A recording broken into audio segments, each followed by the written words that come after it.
Dörd dənə çaqqal bala birləşdi. Aslanı gördükdə fikirləşdi.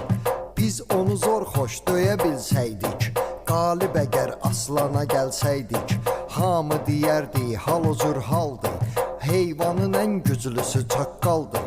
Məhz o fikir məhz elə niyyətlə, dörd dənə çaqqal bala şiddətlə, gördülər aslan meşədə təkdi, aslana cəm halda hücum çəkdi. Cumdu onun üstünə hər dördü, gah uladı, gah da coşub hürdü. Amma ki aslan qalaraq sakit, öz yoluna etdi davam sabit. Hürməginə dörd dənə heyvanın, heç tükü tərpənmədi aslanın. Çünki əsil şir gücə qadirdir. Kim ki əsil aslan əsil şirdir. Səbri mükəmməldir ki tez coşmaz, aslan olan çaqqala baş qoşmaz.